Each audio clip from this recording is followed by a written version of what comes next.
Ya Allah, hadis qudsi nu dijelaskan ku Kangjeng, ana inda dhanni abdi bi wa ana ma'ahu hina yadhkuruni. Kaula mah kumaha sangkaan hamba kaula ka kaula, sangkaanana deket kula deket, sangkaan bareng kula bareng, sangkaan dunia aya jauh kula, sangkaan dunia eueuh kula aya deket. Wa ana ba'awina yazkuruni, kuring bareng jeung hamba waktuna hamba inget ka kaula, tergantung inget-ingetna. Di mana ingetna di jero hate, zakartuhu fi nafsi. Di mana ingetna di jelema loba, zakartuhu fi malail asana minhu. Jadi manusia dengan tafakurna beda-beda. Fal muradu minhum ban fi wujudil insan. Jelema anu wujud nama manusia wahwa ilmu tafakur, eta ilmu tafakur tergantung pemikiran-pemikiran. Urang ngahiji ku ari di dieu pemikiran kan beda-beda. Aya anu di jero majlis mah di jero majlis bae ngadengekeun ngaji, tapi pemikiran kana usaha mah usaha bae di dinya makomna. Lamun jelema teh orenganan dina jadi pamarentah bergelut di politik, atuh makomna di dinya ngaji mah ngaji bae, orenganan mikiran nama politik bae. Okos jelema boga hutang eueuh jang mayar kajen di bank balerkeun ka mamana ge kadinya deui. Hutang deui. Ngalamun deui. Teu bisa henteu kajen gopar. Okot jelema jatuh cinta kajen di bank balerkeun ka mamana ge tahunung nuhan dihandapeun bibir kadeuleu bae. Hunung. Ngobrol sakedeung ke ngahuleng, ngobrol ke sakedeung ke gahuleng. Ngobrol ke naon ke gahuleng deui. Wih, eta bibir terbayang-bayang.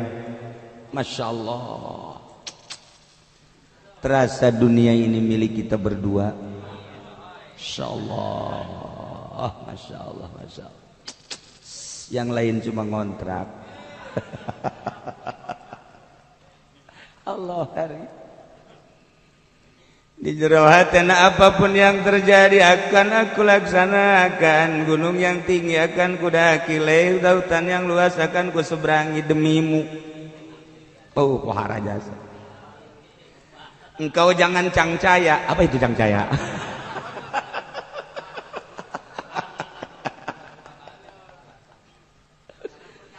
Pokoknya walaupun bagaimana nyawa akan kutaruhkan.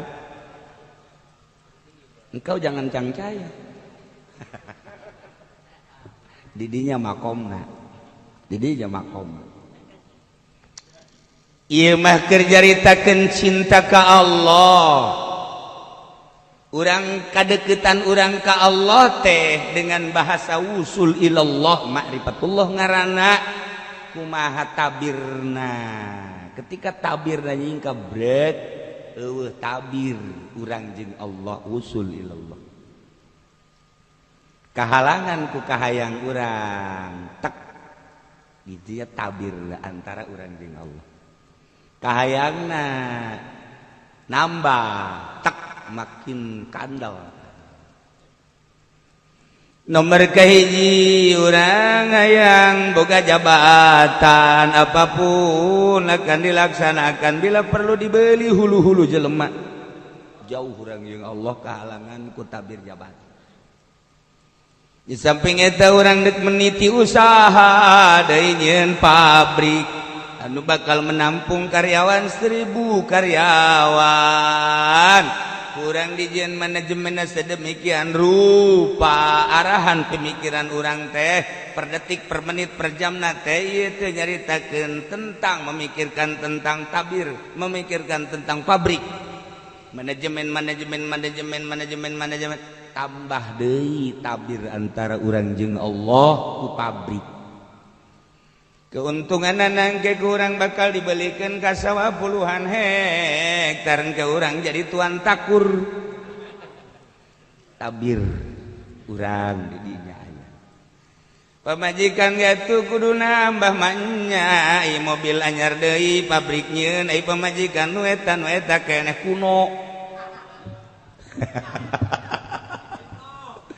kuno atuh emang di Brebes awewe jangan ke Brebes genting hideung ge tukang endog asin penting nurut kurang puas ka Lampung putih gelis ngan adat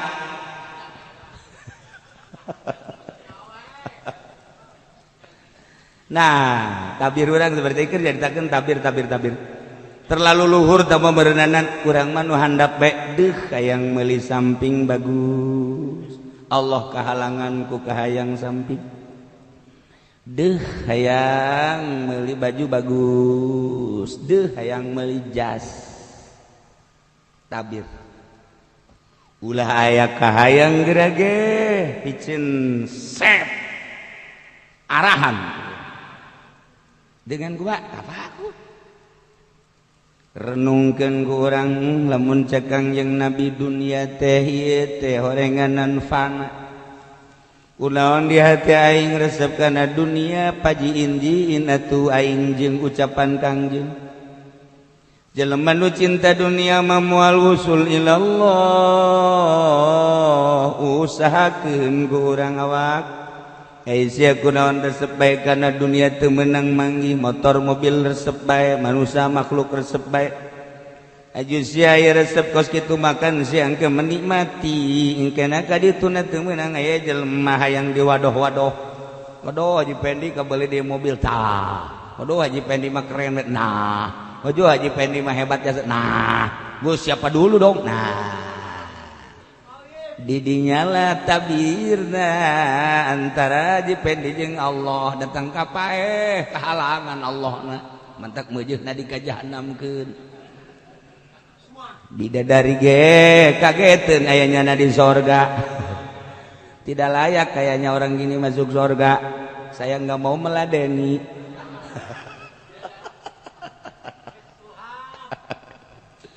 usul jalan ke malaikat Malik mohon supaya diterima ini warga surga yang harus pindah ke warga neraka. Emang kenapa? Oh, malaikat Ridwan juga di sana udah nggak ngeruin kayaknya. Iya, lah buset deh. Buju Neng ini ada di sini orang potongan kayak gini kan gak pantas di sini. Dia mah harusnya sono, dia mendir marunde deh. Nah, tahi tafakur sekali dua kali sepakai dua kali sepakai nah, datang ke boga pemandangan heueunya ngahalangan. Mimiti nama api lain teh lalagaan mong kadituna embung beneran lalagaan heula lalagaan lalagaan heula engke jadi bebeneran urang ge mimiti nama susuganan bogoheun susuganan boga jadi boga beneran tuh kan lalagaan heula jeung Allah ge lalagaan heula penting teh udang dikir lalagaan lah kabela dituna betah. Oh.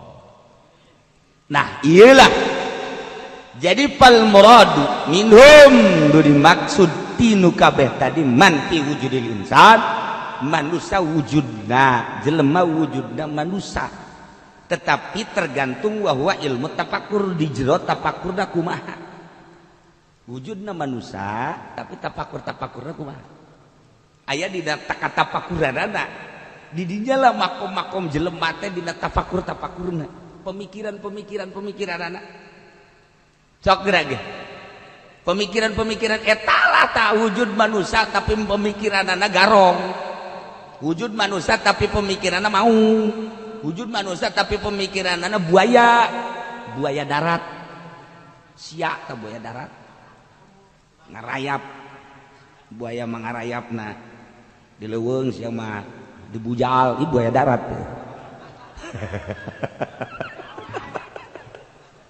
itu benang mangi bujal ngarayap buaya darat kan gitu ngaran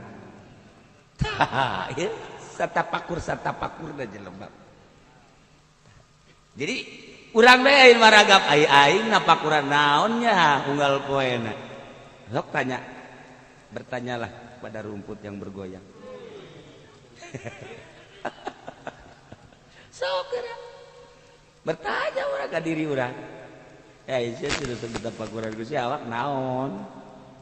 Pemikiran saya sebenarnya naon, hayang naon sih, hayang naon, jeung pagawean sia naon, ayo jawab sia sorangan, goblok meureun sia. Siapkeun ku urang hoe. Goblok ge sia ieu. Waing dihajar sia paing ha. Ayo sia, di ka mana sia? Ye hoe ye, goblok. Awas sia ye, dikaceulikeun suka sia. Ha? Nyeri sia ge. Ayo sia. Lalaga awak urang. Man ki wujudil lisan wa huwa ibu tafakkur.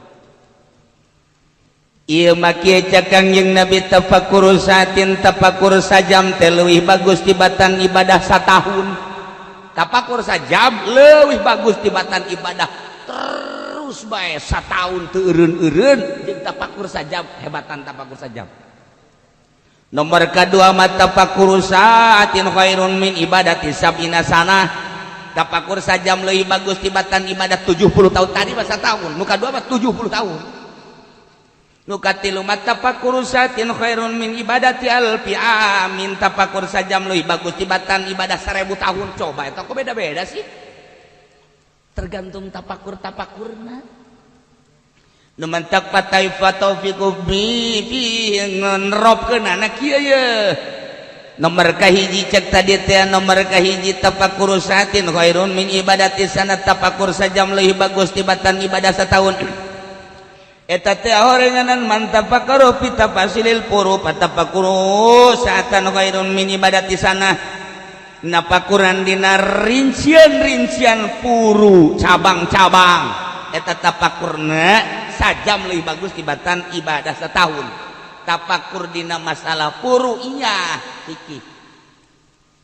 Tapakuran kurang tentang cai, tapakuran tentang praktek wudu, tapakuran tentang syarat jeung rukuna, tapakuran kurang salat, rukun-rukun jeung syaratna. Geser-geser kurang mun kitu aing bakal nasah mun kitu bakal teu sah. Lamun kitu bakalna afdol mun teu kitu bakal kurang afdol.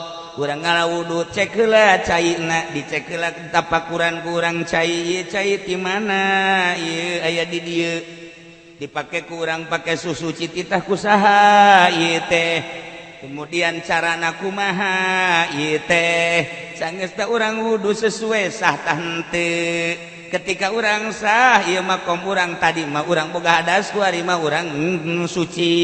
Napakuran bangsa puru-puru inya tah napakuran kos kitu lebih bagus tibatan ibadah setahun. Kecil tuh. Kuari mah napakuran teh jurusanana geus mendalaman tafakkara fi marifati ma yajibu alaih minal ibadah. Kuari mah napakuran nganyahokeun naon wajib urang ti jurusan ibadah. Ibadah mana nu wajib ka urang kurang dilaksanakan sesuai apa henteu ieu teh ibadah secara zahir ieu secara batin geus jadi ibadah tancan kadeleuna mah urang di masjid di luhur sajadah nu ge meunang di Mekah meulina gambar Baitullah nage aya ngejedog di dinya haju urang nage make top make baju jubah meunang meuli di Mekah depang mahalna deui make sorban nu bagus diudang-udangkeun ku urang di luhur mah sajadah di jero masjid daging masjid anu hebat di jero masjid daging masjid emas kubah emas Depok sholat di tengah deh tengah-tengah masjid pas luhureun kubah hebat aing ieu asup sholat henteu sicak Allah kumanduza mah tuh Haji Pendi keur sholat orenganan di jero nama keur hayang kalem ku makhluk. Yo aing yo hebat yo. Tuh, sholat apa itu?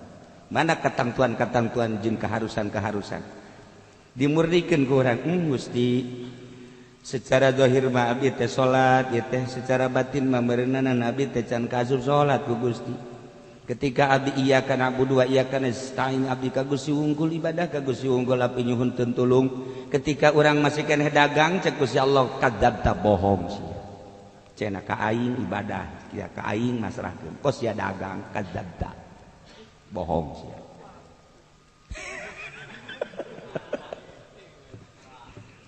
ketika sia iyyaka na'budu wa iyyaka nasta'in ihdinas siratal mustaqim tuduhkeun Gusti abdi teh agama anu lurus teh siratal ladzina an'amta 'alaihim nabiyyin siddiqin syuhada'i wassalihin ku sia diomong-omong tapi sia ngadeukeutan katingkala ku sia Firaun ai ku sia dipenta nama sia teh hayang ihdinas siratal mustaqim tapi kalakuan sia teu meunang bae make baju nu jore asal nu jore bae rarasan teh sia kurang pede berarti sia lain ka aing ditutupan aurat hayang katangen ku makhluk kadzabta bohong sia ngomong sia sidikin tapi sia horeganan kadzabin kadzabta bohong sia tapakuran kurang Gusti abdi loba salah ternyata Gusti babacaan abdi ku abdi dibaca menang ti Gusti tapi henteu teh dipake ka Gusti salat anu dipraktekkeun kudu ka Gusti rukuna sujudna jeung i'tidalna segala rupa horenganan teu ka Gusti abdi teh ditapakurang kurang loba kasalahan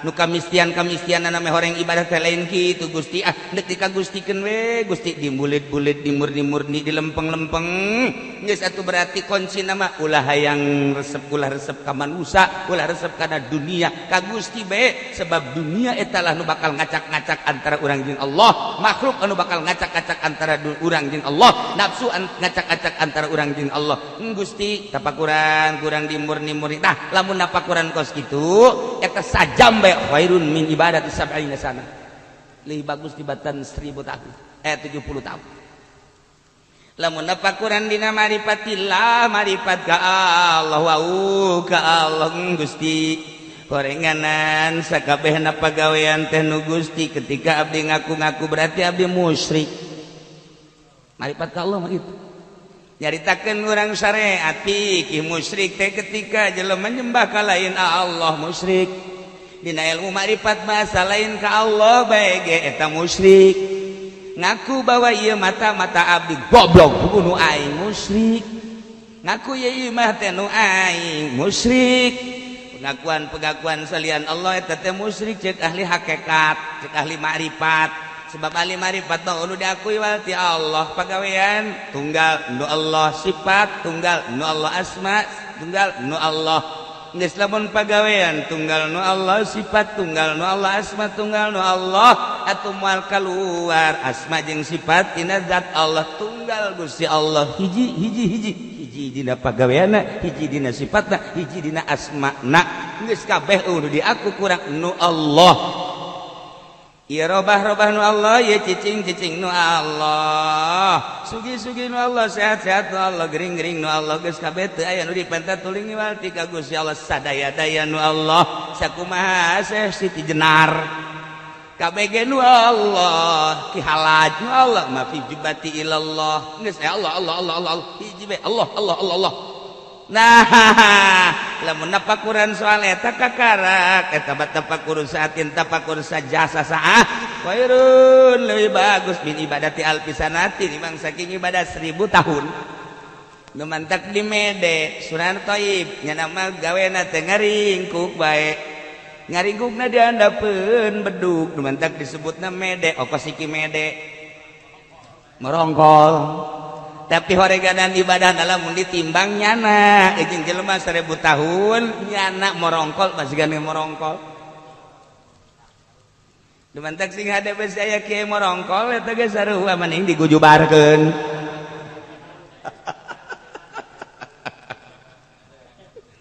ulah kaget urang lamun ngadenge Habib Lutfi jelema loba anu heraneun namu ka Habib Lutfi peju mah ngobrol bae jeung Habib Lutfi datang ke teu salat nyana kaget bertanya-tanya cenah Habib Lutfi wali pan teu salat nyana teh kaget ketika turun Jumat aya nu ngabeja alhamdulillah saya tadi berendeng dengan Habib Lutfi sial meureun katipu kiai nu ngobrol jeung Habib Lutfi aya deui kiai anu ngobrol bae ngobrol gua ieu iraha salatna cek iraha salatna nah satu ketika kiai titah nyokot asbak ka jero kamar ambilin asbak di jero kamar Habib Lutfi keur salat di ditu aya di ditu aya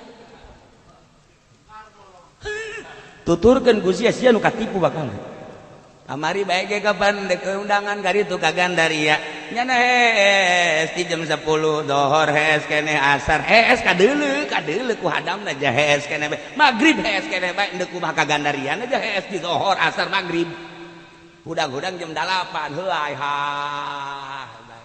suuzon sia jana teu salat bahaya atuh geus kos kitu bae emang wa bual kahar matak besingke kadeuleu haji pende teu salat rante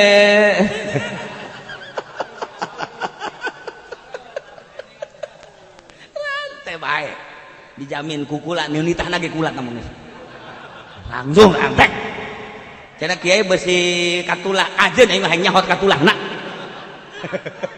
geus jang sanggeus tadi rantai ragakeun ka sumur parem deui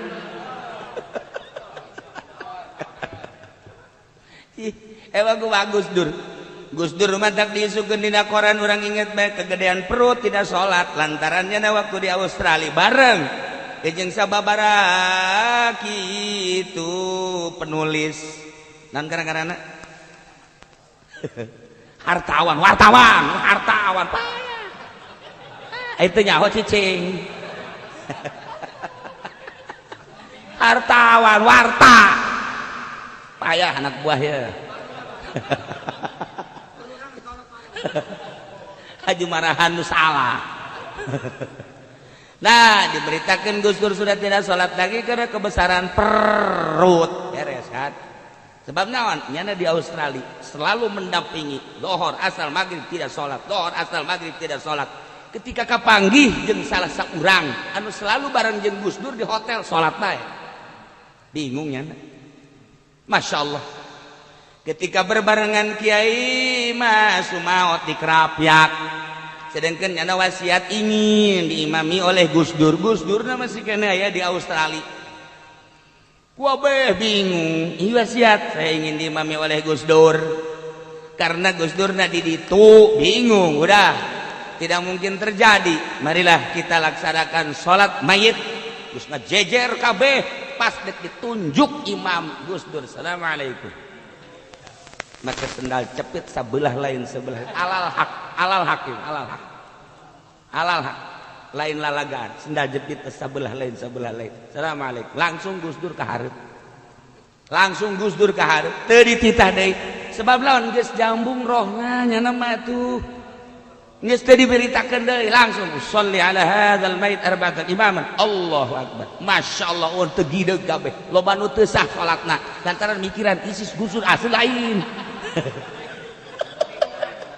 seperti itulah Gus Dur diomongkeun dijeljele dijojore apa marah moal sebab waktu saya dijelekin mungkin kelihatannya seperti itu teu marah asli lamun wali nu asli digogoreng moal marah sebab katembong kunyana nu jorekna lamun lain wali marah boy haji pengen gak sholat hei goblok sia ajar teu sholat aing tolol baguran sasia sholat jeung aing hayo sia mah subhana rabbiyal a'la ngan 3 aing mah 21 goblok bareng